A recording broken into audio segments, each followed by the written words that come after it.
पंचशील विद्यालय नवरगाव येथे प्रजासत्ताक दिन उत्साहात ध्वजवंदन व सांस्कृतिक कार्यक्रमात विद्यार्थ्यांची दमदार सादरीकरणे, माजी विद्यार्थ्यांची विशेष उपस्थिती। पंचशील विद्यालय नवरगाव येथे भारताचा 77वा प्रजासत्ताक दिन 26 जानेवारी 2026 रोजी मोठ्या उत्साहात व देशभक्तीच्या वातावरणात साजरा करण्यात आलाय। या निमित्त ध्वजवंदन व सांस्कृतिक कार्यक्रमांचे आयोजन करण्यात आले होते। या कार्यक्रमाच्या अध्यक्षस्थानी संस्थेचे कार्यकारी अध्यक्ष AP विराणी उपस्थित होते। प्रमुख पाहुणे म्हणून संस्थेचे संचालक नारायण पाटील गावत्रे यांची उपस्थिती लाभली।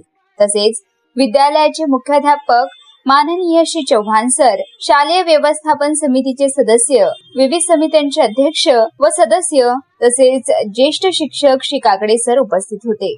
प्रजासत्ताक दिनानिमित्त ध्वजवंदन व सांस्कृतिक कार्यक्रमाचे उद्घाटन माननीय श्री AP विराणी यांच्या शुभ हस्ते करण्यात आले।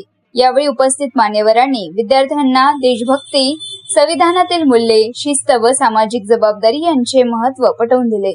यानंतर आयोजित सांस्कृतिक कार्यक्रमात विद्यार्थ्यांनी विविध वेशभूषा परिधान करून देशभक्तीपर नृत्य, समूह नृत्य व सांस्कृतिक सादरीकरणे सादर केले। विद्यार्थ्यांच्या सादरीकरणामुळे संपूर्ण परिसर देशप्रेमाने भारावून गेलाय। उपस्थित नागरिक, पालकवर्ग व पाहुण्यांनी विद्यार्थ्यांच्या सादरीकरणाला उत्स्फूर्त दाद दिली।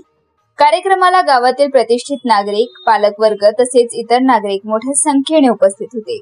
यावेळी माजी विद्यार्थ्यांच्या वतीने विद्यालयाला छत्रपती शिवाजी महाराज यांची प्रतिमा भेट स्वरूपात प्रदान करण्यात आली। या प्रेरणादायी भेटीमुळे कार्यक्रमाला ऐतिहासिक व गौरवशाली स्वरूप प्राप्त झाले। संपूर्ण कार्यक्रम उत्साहपूर्ण, शिस्तबद्ध व देशभक्तीच्या वातावरणात यशस्वीरित्या पार पडला। या यशस्वी आयोजनासाठी विद्यालयाचे मुख्याध्यापक, शिक्षक वृंद व शिक्षकेतर कर्मचारी यांनी विशेष परिश्रम घेतले। मारेगाव वार्ता संदीप कोवे, नवरगाव, मारेगाव।